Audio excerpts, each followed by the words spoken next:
La razón por la cual yo hablo en esta mañana acerca de la perfección y la última generación es por una pregunta que me hizo un miembro de iglesia hace, yo creo que unos 5 o 6 meses. Y la pregunta es, ¿puedo tener yo, pastor, seguridad de la salvación? Y lo que este miembro me estaba preguntando me preocupó en una manera, porque la persona que me lo estaba diciendo es una persona cristiana, misionera, es uno de los ancianos de iglesia, apreciado, y, y yo digo, bueno, él es una persona que yo siento que puede tener una seguridad de la salvación, pero también me puse a pensar de que muchos adventistas, incluyéndome yo, a veces batallamos con el asunto de la seguridad de la salvación.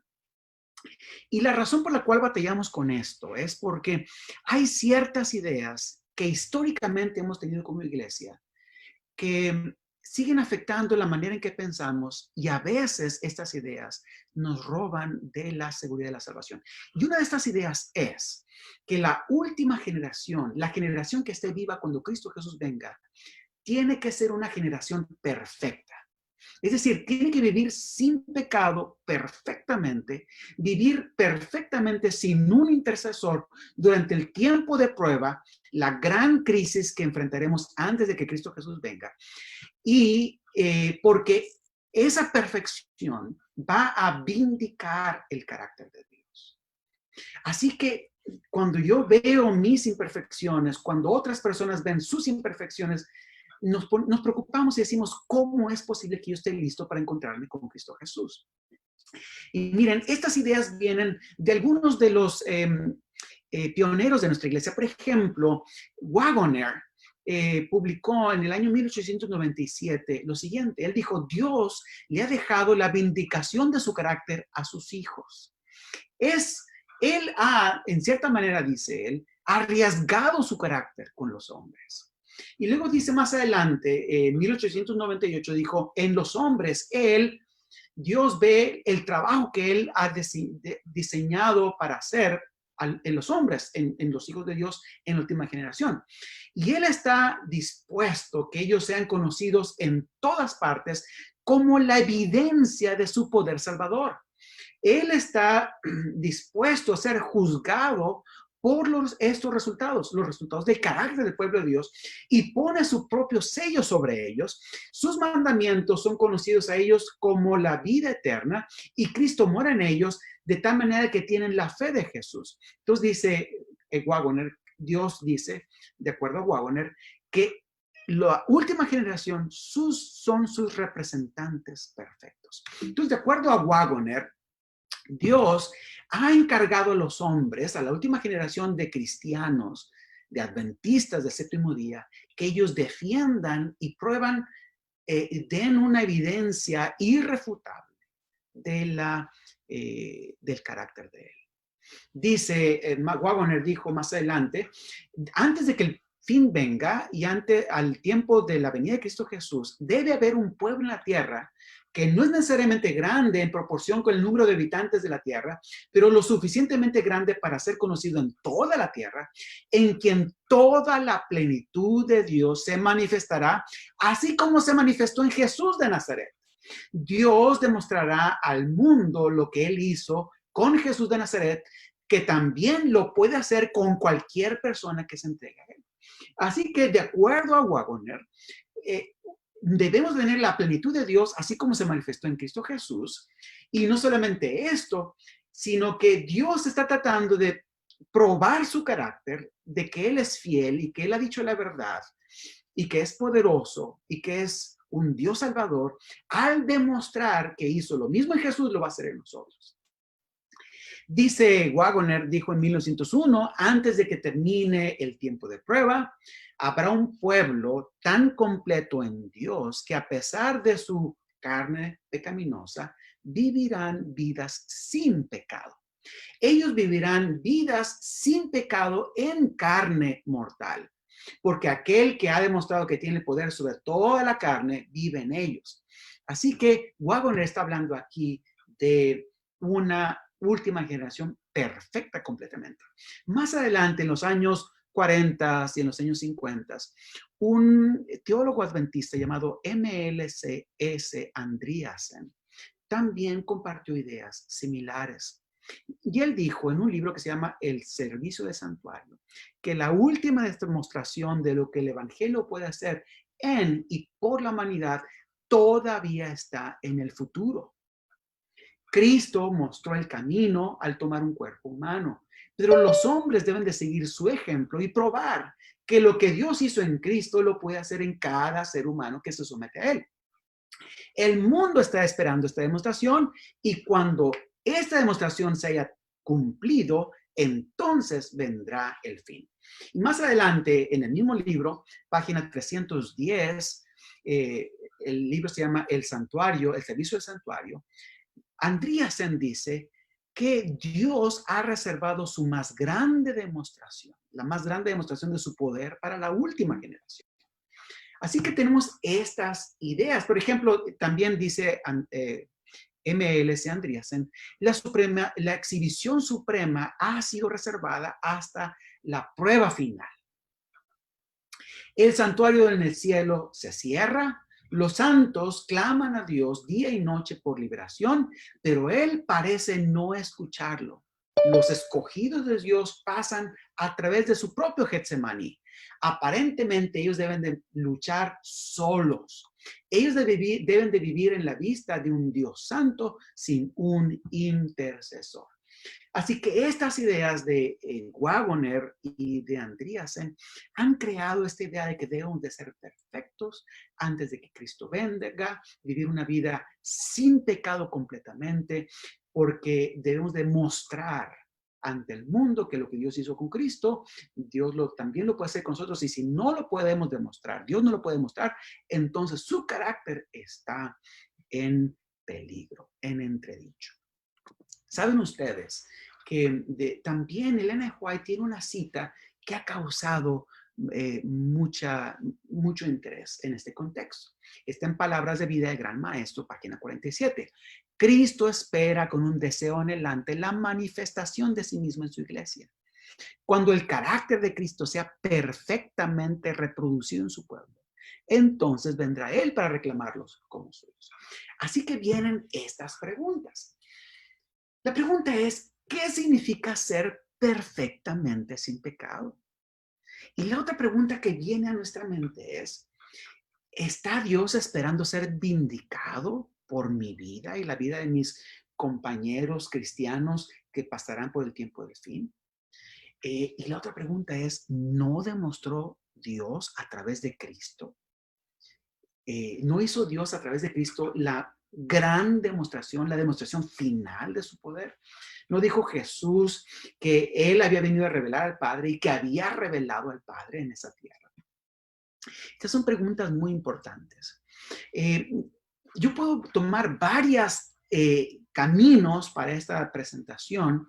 Uno de los caminos podría ser el asunto de la perfección de Cristo y que Él es el quien ha hecho la demostración final del poder de Dios. Cuando Jesús gritó en la cruz, consumado es, en ese momento se contestaron todas las preguntas para el universo y la batalla fue ganada y dice la Biblia que Satanás, Juan capítulo 16, fue echado fuera, fue expulsado. Ellen White también dice en el conflicto de los siglos, en el capítulo que se llama Consumado es, donde habla que las últimas simpatías que podrían haber existido en el cielo terminaron en la cruz. Cristo Jesús fue la manifestación perfecta, completa del poder de Dios. En ese sentido, nosotros no podemos manifestar algo más de lo que Jesús realmente ha hecho, pero yo no voy a ir en esta dirección. Quiero ir en otra dirección. Y la dirección es, ¿qué significa vivir perfectamente sin pecado? O podemos vivir realmente perfectamente sin pecado. Estas son las cosas que yo quiero hablar en esta mañana. Así que la primera cosa que voy a decir es, la Biblia da dos respuestas aparentemente contradictorias en cuanto a la pregunta, si es posible vivir sin pecado. Si yo le pregunto a la Biblia, ¿es posible vivir sin pecado? El apóstol Juan me va a decir claramente lo siguiente, 1 Juan capítulo 3, versículos 5 al 10. Y sabéis que Él apareció para quitar nuestros pecados y no hay pecado en Él. Todo aquel que permanece en Él no peca. Todo aquel que peca no lo ha visto ni lo ha conocido. Hijitos, nadie os engañe. El que hace justicia es justo como Él es justo. El que practica el pecado es del diablo porque el diablo peca desde el principio. Entonces aquí el apóstol Juan dice, señores, si ustedes permanecen en Cristo, ustedes no pueden pecar. ¿Cómo van a poder pecar si Jesús está en ustedes? No. Entonces, ¿es posible vivir sin pecado? De acuerdo a este pasaje, sí, porque permanecemos en Cristo. Si ustedes van un poquito más adelante, en los siguientes versículos, dice, versículo 8, 9 y 10, dice, para esto apareció el Hijo de Dios, para deshacer las obras del diablo. Todo aquel que es nacido de Dios no practica el pecado, porque la simiente de Dios permanece en él y no puede pecar porque es nacido de Dios. En esto se manifiestan los hijos de Dios y los hijos del diablo. Todo aquel que no hace justicia y que no ama a su hermano no es de Dios. Entonces, la respuesta que el apóstol Juan da aquí es, sí, es posible vivir sin pecado. ¿Por qué? Porque el que es nacido de Dios no practica el pecado. Y si una persona practica el pecado, eso quiere decir que no ha nacido de Dios. Muy bien. Así que esas son algunas respuestas que tenemos. Pero por otro lado, el mismo apóstol Juan, en el primer capítulo, dice aparentemente lo contrario. Y 1 Juan 1, versículos 8 al 10, dice, si decimos que no tenemos pecado, nos engañamos a nosotros mismos y la verdad no está en nosotros. Si confesamos nuestros pecados, Él es fiel y justo para perdonar nuestros pecados y limpiarnos de toda maldad. Si decimos que no hemos pecado, lo hacemos a Él mentiroso. Así que el apóstol Juan dice aquí que si decimos que no tenemos pecado, nos engañamos. Ahora, el apóstol Juan no está hablando o no está escribiendo una carta a personas no creyentes. No está escribiendo una carta a personas que no se han convertido. Él está escribiendo a los hijitos, a los miembros de la iglesia, a los creyentes. Entonces, ¿cómo podemos entender que por una parte el apóstol Pablo dice, ¿podemos vivir una vida sin pecado? Sí, porque el que ha nacido de Dios no peca. Pero por otra parte dice, no, el que dice que no tiene pecado, hace mentiroso a Dios o a Jesús. Elena de White aparentemente también tiene ambos tipos de declaraciones. Miren lo que dice. Elena de White dice, los que viven en la tierra, estoy hablando de Cristo en su santuario, página 100. Los que viven en la tierra, cuando cese la intercesión de Cristo en el santuario celestial, deberán estar firmes ante la mirada atenta de un Dios santo sin un mediador. Sus vestiduras deberán estar sin mácula, sus caracteres purificados de todo pecado por la sangre de la aspersión. Por medio de la gracia de Dios y sus propios diligentes esfuerzos, deberán ser vencedores en la lucha contra el mal. Lo que Elena White dice aquí es, señores, en tiempo del fin Dios quiere cristianos victoriosos. Han vencido la batalla contra el pecado por la sangre de Cristo Jesús y por sus propios esfuerzos, ¿verdad? Y sus caracteres han sido purificados de todo pecado. Muy bien. Más adelante ella dice, por ejemplo, ahora mientras nuestro gran sumo sacerdote está haciendo propiciación por nosotros, debemos tratar de llegar a la perfección en Cristo. Nuestro Salvador no pudo ser inducido a ceder a la tentación ni siquiera en pensamiento. Es lo que dice Elena White. Entonces ella continúa diciendo, Cristo guardó los mandamientos de su Padre y no hubo en él ningún pecado de que Satanás pudiera sacar ventaja. Y luego termina diciendo, esta es la condición en que deben encontrarse los que han de poder subsistir en el tiempo de angustia. Entonces Elena de White dice que Cristo Jesús no puede ser desviado de la voluntad del Padre ni siquiera en pensamiento, ¿verdad? Y venció el pecado, no había ningún pecado en Jesús. Y que esa misma condición es la que deben de tener el pueblo de Dios si ha de subsistir en el tiempo de angustia. Estoy hablando de Conflicto de los Siglos, página 607. Por ejemplo, Elena White dice en un artículo que escribió el 1 de noviembre de 1857, en una revista que se llama The Youth Instructor, el instructor de la juventud. ella escribe lo siguiente, yo traduzco, dice, ellos, hay quienes, dice, se excusan a sí mismos diciendo, es natural para mí ser rápido, es mi temperamento. Es decir, lo que está hablando es para mí natural enojarme rápidamente, decir cosas que no son apropiadas, porque eso es mi temperamento, dice. Pero Ellen White dice, no, dice, estas deficiencias y estas debilidades humanas deben de ser sometidas, dice Ellen White. Dicen que deben ser sometidos o vamos a perder el cielo. Bueno, así que nosotros no podemos decir, es que sí es mi temperamento, por lo tanto, entonces, pues así soy. No, Ellen White, eso debe ser vencido. Así que Ellen White tiene ese tipo de declaraciones.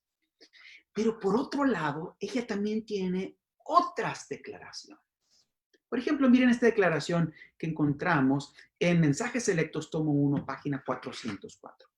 Dice, los servicios religiosos, las oraciones, la alabanza, la confesión arrepentida del pecado ascienden desde los verdaderos creyentes como incienso ante el santuario celestial. Pero al pasar por los canales corruptos de la humanidad, se contaminan de tal manera que, a menos que sean purificados por sangre, nunca pueden ser de valor ante Dios. Lo que Ellen White está diciendo aquí es que aún nuestras buenas acciones, las cosas que hacemos bien para alabar a Dios, para predicar el evangelio, para alabarlo, la confesión del pecado, nuestras oraciones, todas las cosas buenas que hacemos no son aceptables delante de Dios porque están manchadas por nuestra naturaleza corrupta y tienen que ser purificadas por la sangre de Cristo Jesús. Miren lo que ella dice, todo el incienso de los tabernáculos terrenales debe ser humedecido con las purificadoras gotas de la sangre de Cristo. Él sostiene delante del Padre el incensario de sus propios méritos, en los cuales no hay mancha de corrupción terrenal. Recogen ese incensario las oraciones, la alabanza y las confesiones de su pueblo. Y a ellas les añade su propia justicia inmaculada. Luego, perfumado con los méritos de la propiciación de Cristo, asciende al incienso delante de Dios plena y enteramente aceptable. Entonces, Ellen White dice, no, realmente no hay, nada de lo que hagamos realmente está libre de pecado. Aún las cosas buenas que hacemos, aún nuestras oraciones, nuestra alabanza, nuestras buenas acciones, nuestro arrepentimiento está corrupto, está manchado por el pecado, no puede ser aceptado delante de Dios y Jesús tiene que añadir su justicia para que sea acepto. Entonces, no hay nada que podamos hacer que pueda ser acepto si no tenemos un intercesor. Así que Ellen White tiene ambos tipos de explicaciones. Miren, ella dice, Ellen White dice en una lección, más bien una matutina que se llama A fin de conocerle, página 363. Él dice lo siguiente. Al comprender mejor la infinita pureza de Cristo, sentiremos como Daniel cuando contempló la gloria del Señor y dijo, mi fuerza se cambió en desfallecimiento. No podemos decir, yo no tengo pecado, hasta que este cuerpo vil sea cambiado y transformado a la semejanza de su cuerpo divino. Hasta ese momento podemos decir, no tengo pecado. Mientras tanto, antes de que seamos transformados, cuando Cristo Jesús venga o cuando venga la resurrección, no podemos decir que no tenemos pecado. Pero, dice ella, si procuramos constantemente seguir a Jesús, tenemos la bendita esperanza de estar ante el trono de Dios sin mancha ni arruga, completos en Cristo, ataviados con su justicia y perfección. Es decir, siempre vamos a ser ataviados de su justicia y de su perfección. Entonces, no hay ningún momento en el cual podemos decir, no tengo pecado. Ellen White dice en la Review and Herald, marzo 15, 1887, hay muchos, especialmente entre aquellos que profesan santidad, que se comparan a sí mismos con Cristo, como si fueran iguales con Él en perfección de carácter. Esto es blasfemia, dice. Si pudieran obtener una visión de la justicia de Cristo, tendrían un sentido de su propia pecaminosidad e imperfección. ¿Se dan cuenta aquí que Ellen White tiene ambas aseveraciones? Debemos de vencer, debemos de todas las tendencias pecaminosas, más bien todas, la manera de ser debe cambiar. Debemos de vencer el pecado, no debemos de tener ningún pecado. Pero por otro lado dice, no importa lo que hagamos, aún nuestras buenas acciones necesitan de la justicia de Cristo Jesús. ¿Cómo entendemos esto? Lo voy a explicar de alguna manera. Miren, voy a poner esto en la pantalla rápidamente porque ustedes necesitan ver esta ilustración rápidamente. Miren, nosotros, el problema de Ellen White y de los apóstoles, ellos están tratando de evitar dos problemas. Es como nuestro carro. O nos desviamos a la izquierda o nos desviamos a la derecha. ¿Cuál es el problema? Si nos desviamos a la izquierda, podemos decir que podemos vivir perfectamente, entonces nos exaltamos al nivel de Dios. Y podemos decir que nuestra obediencia es más perfecta de lo que realmente es. O podemos pensar que en nuestra justificación somos justificados por Cristo al principio de nuestra vida cristiana, pero que después somos santificados y ya no necesitamos la justificación, porque ahora la santificación se ha producido en nuestra vida y ahora podemos estar sin un intercesor delante de Dios. Ese es un peligro y eso nunca va a ocurrir. Siempre que estemos de este lado de la transformación, siempre vamos a necesitar un intercesor en nuestra vida cristiana. Pero también existe el otro problema. El problema es decir, bueno, como yo tengo una naturaleza humana, yo puedo, no necesito preocuparme por mis defectos de carácter. Ellen White dice, y la Biblia dice, no, señores, Dios quiere cristianos vencedores. O existe el otro problema. Dios no requiere la obediencia, lo que requiere es mi fe. Es decir, somos salvos por la fe, la ley no es necesaria. O Dios reducimos los requerimientos de Dios. Esos son los dos problemas. Ahora, para entender por qué Elena de White y la Biblia hablan del pecado y de la perfección de dos maneras, es porque ellos están tratando del pecado y la palabra pecado y la palabra perfección las entienden en dos dimensiones, en dos maneras. Miren, el pecado, podemos hablar de pecado de varias maneras. Ustedes pueden pensar en el pecado como una planta, ¿verdad? El pecado tiene una raíz que nadie la ve, ¿verdad? Es la raíz la que está abajo. Luego viene el tallo y luego viene el fruto, ¿verdad? Bueno, el pecado, en la Biblia, el pecado como parte de una naturaleza corrupta. Por ejemplo, Salmo 51:5 dice, yo soy malo de nacimiento. Y Salmo 58:3 dice que los malos se pervierten desde que nacen, desde el vientre materno se desvían los mentirosos. Jeremías 13:23 dice que nosotros no podemos hacer el bien porque así como el etíope no puede cambiar su piel o el leopardo sus manchas, nuestra naturaleza está corrupta. Efesios 2:3 dice que somos por naturaleza hijos de ira. Es decir, la naturaleza, la raíz de nuestro ser está corrupta. Y de eso salen cosas que están mal. Así que el pecado puede ser tomado desde el punto de vista de esa corrupción natural que tenemos. Pero también podemos tomar pecados como, referirse a pecados como acciones u omisiones. Ahora estamos hablando no solamente de la raíz, sino estamos hablando ya del tallo y de los frutos. Sí, la Biblia dice que el pecado es infringir la ley, ¿verdad? El que desobedece la ley de Dios comete pecado, ¿verdad? Pero también la Biblia dice algo muy interesante. Y esto que dice la Biblia es en Romanos 14:23, es que todo el que duda sobre lo que come o sobre lo que hace, pero si todo el que hace algo que no proviene de fe es pecado. Es decir, si lo que yo hago no proviene de fe, es pecado. Aunque los demás lo vean como algo bueno, es pecado. Entonces, Elena de White y la Biblia también dice, Santiago 4:17, el que sabe hacer lo bueno y no lo hace, comete pecado. Entonces, el pecado tiene que ver con la naturaleza humana, tiene que ver con las acciones que hago, tiene que ver con los motivos que tengo cuando hago esas acciones y tiene que también ver con las cosas que dejo de hacer. Mira lo que dice Elena de White. Conflicto de los siglos, página 586. Muchos se engañan con respecto a su verdadera condición ante Dios. Se felicitan por los actos reprensibles que no cometen. Yo no hago esto, yo no hago aquello malo.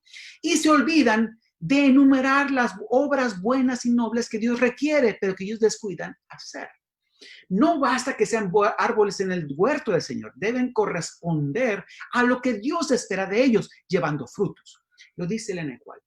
Dios los hace responsables de todo el bien que podrían haber realizado, sostenidos por su gracia. Es decir, si yo no hago nada malo, si me callo, no tengo reacciones, no hago nada malo, tampoco es suficiente. Porque lo que Dios requiere de mí es que yo haga todo lo bueno que yo podría haber hecho. ¿Y quién puede vivir una vida perfecta así? ¿Quién tiene una naturaleza que no contamine sus mismas acciones? Miren, nuestro arrepentimiento, nuestras buenas obras, las alabanzas que hacemos, todo lo que hacemos tiene algo mezclado de egoísmo, algo mezclado de orgullo. ¿Por qué? Porque esa es nuestra naturaleza. Algo está, todo lo que hacemos pasa a través de lo que somos y está manchado, está afectado. Pero por si eso no fuera suficiente, por eso la Biblia dice que aún nuestras buenas acciones son como trapos de ¿qué? Nuestras justicias pueden ser como trapos de inmundicia. Ahora, por otro lado, puede ser que nosotros digamos, yo te hago buenas cosas, pero hago todo lo que hago, lo hago con perfecta fe. Si no lo hago con perfecta fe, entonces es pecado. Y la otra pregunta es, ¿hago todo lo que podría haber hecho sostenido por la gracia de Dios? A veces no hago todo lo que podría haber hecho sostenido por la gracia de Dios. Es decir, cuando entendemos la naturaleza del pecado en esta dimensión amplia, nadie puede ser perfecto hasta que Cristo Jesús venga y transforme nuestro ser. ¿Ok? Hasta que Cristo Jesús venga y transforme nuestro ser, quite la naturaleza humana. Entonces, ya no vamos a tener esa naturaleza pecaminosa que afecta aún las buenas obras que hacemos. Cuando Jesús quite eso, entonces podremos decir, no tengo pecado. Entonces, vamos a saber con claridad todo lo que debemos de hacer. Nuestra fe será perfecta y haremos todo lo que nos toca hacer sin omitir cosas. Ahora, si tomamos la palabra pecado en una concepción más pequeña, ustedes van a Juan capítulo 3, donde dice que el que peca no conoce a Dios porque los que conocen a Dios no pueden pecar, o el que permanece en Cristo no puede pecar. Ustedes van ahí al contexto, 1 Juan capítulo 3, versículo 4. Está hablando, dice en 1 Juan capítulo 3, versículo 4, dice que el que transgrede la ley, ¿verdad? Comete pecado. Es suficiente. Todo aquel que comete pecado infringe también la ley, pues el pecado es infracción de la ley. Ahora, si vamos al original, vamos a encontrar que lo que la Biblia está diciendo aquí realmente es que la persona comete el pecado de anomía. ¿Qué es el pecado de anomía? El pecado de iniquidad.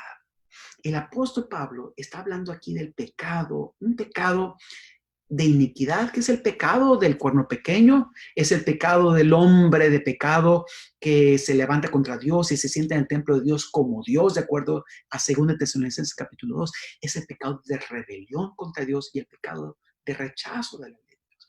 Aquí ya no estamos hablando de una concepción de pecado amplia, aquí estamos hablando de una concepción de pecado más estrecha, el pecado de anomía.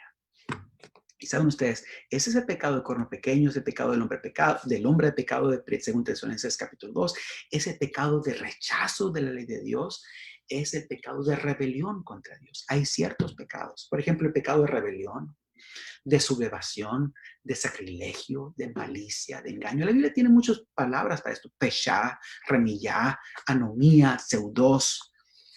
estos pecados no pueden aparecer en la vida del cristiano.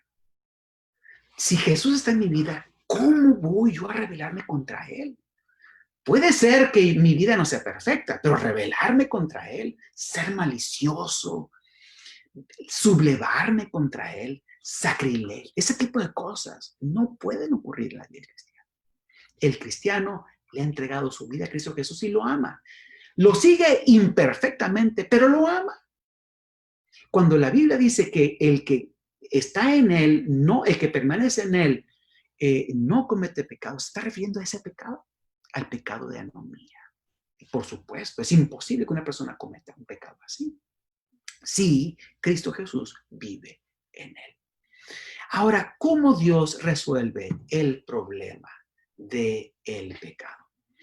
Y esto voy a compartir otra vez mi pantalla por un momento para que ustedes puedan ver lo que Dios hace para resolver el problema del pecado. Miren lo que Dios hace. Ustedes saben que nosotros tenemos un estado de corrupción, así nacemos.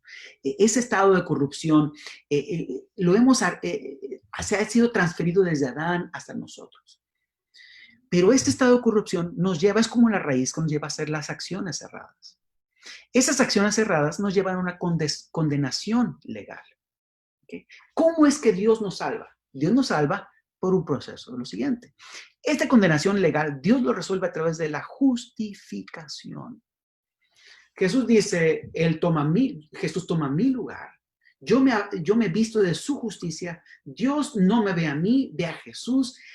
Esa justicia de Él me es imputada. Soy salvo por la fe en Cristo Jesús. Él toma mi lugar. Soy perfecto porque Jesús toma mi lugar. La condenación legal ha sido resuelta. Pero viene el problema de las acciones erradas. Después de la justificación viene un proceso de santificación. Ahora, ¿qué es lo que pasa? Cuando yo soy justificado por Cristo Jesús, nace en mí un deseo de ser como Él, una ambición santa.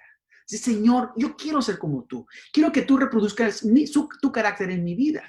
Pero ese proceso de santificación, ese proceso de crecimiento no es meritorio. Ese proceso de sacrificación no me gana la salvación, no tiene ningún efecto de justificación delante de Dios. Ese proceso de santificación es algo que yo deseo y Dios desea hacer en mí. Es decir, yo quiero ser como Él porque he nacido de nuevo. No trato de ser como Él para ser justificado, sino porque he sido justificado. Entonces, quiero ser como Él. Es el resultado de Él. Así que esta santificación no es meritoria, sino evidencial. Habla de lo que ha ocurrido en mi vida, pero no me gana la salvación. Y después viene la glorificación, donde el estado de corrupción se resuelve. Dios me quita la naturaleza pecaminosa y entonces soy justo. Ya no, esta naturaleza pecaminosa ha sido eliminada y entonces se resuelve el problema de mi estado de corrupción. Así que esto es lo que ocurre en nosotros. Miren, hay muchos pasajes donde encontramos esto. Si ustedes van, por ejemplo, les comparto, por ejemplo, el pasaje, los siguientes pasajes, ¿verdad? Tenemos, por ejemplo, el caso de, miren lo que dice aquí, justificados pues por la fe. Tenemos paz para con Dios por medio de Jesucristo, pero porque también no tenemos entrada por la fe a esta gracia en la cual estamos firmes y nos gloriamos en la esperanza de la gloria de Dios. Hay alguna glorificación en el futuro. Y esta esperanza no nos defrauda porque el amor de Dios ha sido derramado en sus corazones por el Espíritu. Ese amor de Dios derramado en el Espíritu es el proceso de santificación. Lo mismo encontramos aquí. Pero ahora que habéis sido libertados del pecado, justificación, y hechos siervos de Dios, tenéis por vuestro fruto la santificación y como fin, ¿la qué? La vida eterna. Y podemos ir con Romanos capítulo 7, versículo 8. Podemos seguir. Este pasaje es el que más me gusta. Miren lo que hace este pasaje. Él dice, yo quiero ser hallado en Él, no teniendo mi propia justicia que se basa en la ley, sino en la que se adquiere por la fe en Cristo. La justicia que procede de Dios y se basa en la fe. quiero llegar a conocerlo a Él. Dice, quiero conocerlo a Él y el poder de resurrección y participar de sus padecimientos hasta llegar a ser semejante a Él en su muerte. No es que en alguna manera, si es que en alguna manera logro llegar a la resurrección de entre los muertos. Lo dice Él, no que lo haya yo alcanzado, ni que ya sea perfecto, sino que prosigo para ver si logro hacer aquello para lo cual fui también nacido por Cristo Jesús. El apóstol Pablo dice, yo he sido justificado por Cristo Jesús, esa justificación se basa en la fe, pero no soy perfecto. Hay un proceso de santificación y yo sigo a la meta.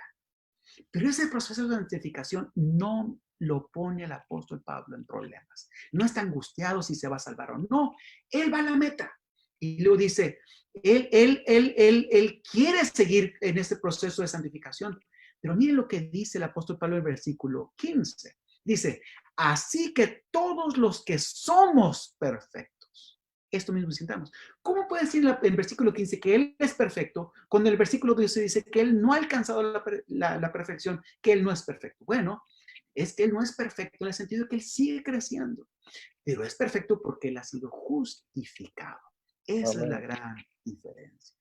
Entonces, yo termino diciendo esto aquí, ¿verdad? Lo que ocurre en la vida cristiana es que Dios tiene un proceso de santificación, pero este proceso de santificación no es meritorio. Somos salvos por la justicia de Cristo Jesús. Miren lo que dice Elena de White, y yo ya estoy llegando hacia el fin. Dice Elena de White, en cada grado de desarrollo, nuestra vida puede ser perfecta. Conforme vamos creciendo, somos perfectos. ¿Por qué? Porque Jesús nos ha justificado, nací de Él. Si se cumple en el propósito de Dios para con nosotros, habrá un avance continuo. La santificación es la obra de toda la vida. Así es. Miren, ¿qué es que Cristo Jesús se reproduzca el carácter de Cristo Jesús en mi vida? Miren, para ver el contexto más ampliamente, voy a poner otra vez la pantalla, ¿verdad? Es lo que viene aquí. Miren lo que dice allí. A medida que recibáis el Espíritu de Cristo, el Espíritu de amor desinteresado, ¿verdad? Iréis, y de trabajo por otros, iréis creciendo y dando frutos. Es decir, el reflejar el carácter de Cristo es este espíritu de amor desinteresado, son estos frutos. ¿Y cuál es el fruto? Caridad, gozo, paz, tolerancia, benignidad, bondad, fe, mansedumbre, templanza.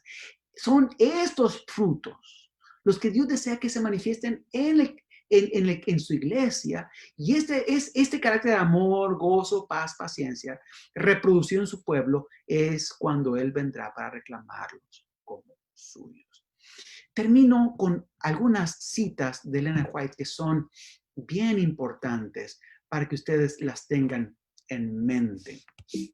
Saben ustedes que yo podría mencionar aquí tres tipos de ejemplos. El primer ejemplo que yo podría mencionar es el ejemplo de la rama injertada. Saben ustedes que en mi casa, y estos tres ejemplos, con esto voy a terminar, en mi casa, cuando yo vivía en Montemorelos, ahí se dan naranjas muy bonitas, muy buenas, muy ricas. Y yo tenía un árbol de naranjas en mi casa.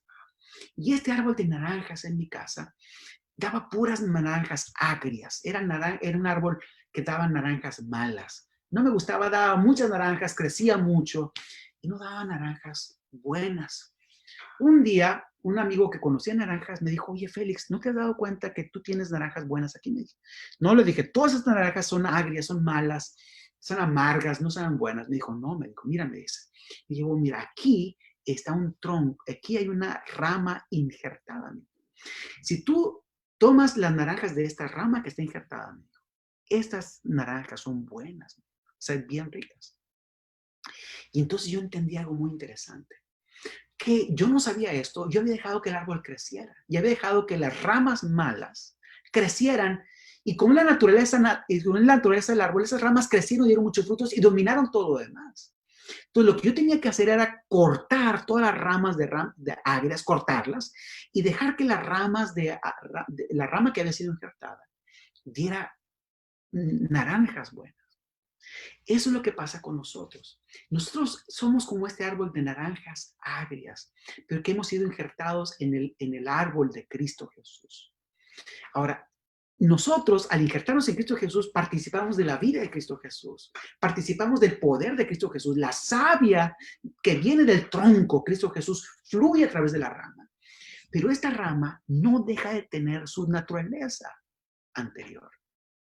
Por eso, el jardinero tiene que podarla, tiene que cuidarla, tiene que constantemente trabajar con ella. Y conforme trabaja con ella, las naranjas, que son el producto de ese injerto, serán preciosas, perfectas, increíbles. Así que somos como un árbol injertado. Cuando Cristo Jesús venga, entonces esta naturaleza de árbol agrio, de naranjas agrias, va a ser quitado. Entonces ya no tendremos el problema de la naturaleza humana. La segunda ilustración que yo quiero compartir con ustedes es que es como a mí me pasó hace algunos años, mientras yo viajaba de Bergen Springs a Chicago y me sorprendió una tormenta de nieve. Pero cuando estoy hablando de una tormenta de nieve, estoy hablando de un blizzard, estoy hablando de lo que se dice en inglés un whiteout. Es decir, llega un momento terrible en el cual de repente no ves nada, todo se ve blanco. No sabes dónde termina la carretera, no sabes dónde empieza el otro carril, es solamente unos 3, 4 metros adelante, no te puedes parar porque vienen carros de atrás de ti. Es una cosa espantosa. Cuando eso me pasó, gracias a Dios, delante de mí venía un enorme tráiler y yo inmediatamente me puse detrás del tráiler para seguirlo. Porque ese tráiler tenía mejor visión y ese tráiler sabía bien dónde quedaba una pala y sabía bien cómo estaba el camino. Y yo lo seguí. Lo mismo pasa con nosotros. Jesús nos ha invitado para que lo imitemos. Pero el imitar a Jesús no significa que decir a Jesús, Señor, mira, Jesús me dice, mira cómo voy caminando yo en la nieve, en este blizzard, en esta tormenta de nieve. Mira cómo lo hago para que después tú lo puedas hacer solito. No. Jesús no quiere que yo me salga detrás de él y camine a su lado en medio de la tormenta de nieve, enfrentando la tormenta de nieve como él lo hace. Lo que Jesús quiere que yo haga es seguir su ejemplo, significa seguir detrás de él. Es porque él va abriendo el camino, es porque él como una pala mecánica va tirando la nieve para un lado y para otro lado, que abre el camino para que yo pueda caminar con él. Mi obediencia está basada y está hecha posible por el poder y la obediencia de Cristo Jesús.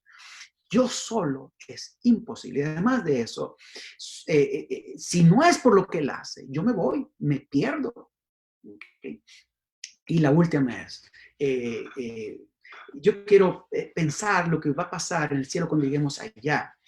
Y cuando lleguemos allá vamos a pensar, Señor, todas mis buenas obras, cuando yo llegue aquí al cielo, mis buenas obras, mis buenas acciones, me dan pena. Yo pensé que yo hacía muchas cosas buenas, pero cuando veo la perfección del cielo, cuando yo veo la perfección de Cristo Jesús, cuando yo veo cómo es el cielo de amor perfecto, paz perfecta, yo digo, Señor, es imposible que yo pueda. Mis justicias se comparan a estas. No, mis justicias estaban manchadas de pecado, de cosas, de problemas. Y entonces no podrán estar incluidas allí. Saben ustedes que tenemos ese privilegio. Miren lo que Elena de White dice. Dice Elena de White en lo siguiente aquí. Dice, esto dice que, perdí la cita en un momento, pero menciono lo siguiente. La vida en Cristo, dice ella, es una vida de reposo. El corazón que más plenamente descansa en Cristo es el más ardiente y activo en el trabajo para Él. Cuando pensamos mucho en nosotros mismos, nos alejamos de Cristo, la fuente de la fortaleza de la vida. Por eso Satanás se esfuerza constantemente para mantener la atención apartada del Salvador. Luego sigue, continúa diciendo, Camino a Cristo, página 67. No nos dejemos engañar por sus maquinaciones. con demasiada frecuencia logra que muchos realmente concienzudos y deseosos de vivir para Dios se detengan en sus propios defectos y debilidades. Y cuando yo veo mis defectos y mis debilidades, dice, nos separa de Cristo y espera así separarnos de Cristo, obtener la victoria. Dice, no debemos hacer de nuestro yo el centro de nuestros pensamientos, ni alimentar ansiedad, ni temor acerca de si seremos salvos o no. Si alimentamos ansiedad de que si seremos salvos o no, le estamos dando a Satanás el arma para destruirnos. Lo que debemos hacer es confiar en la sangre de Cristo Jesús, confiar en su justificación, entregarnos a Él. Y al entregarnos a Él y lo seguimos, así como la planta crece porque está injertada al tronco, y la savia pasa del tronco a la rama, esa rama va a producir frutos. Y Dios, que conoce todas las cosas, es el jardinero que la va a cortar y podar. No somos nosotros, Él va a cortar y podar, nosotros estamos injertados en Él. Nos alimentamos de Él, hablamos de Él, vivimos para Él y estamos en paz.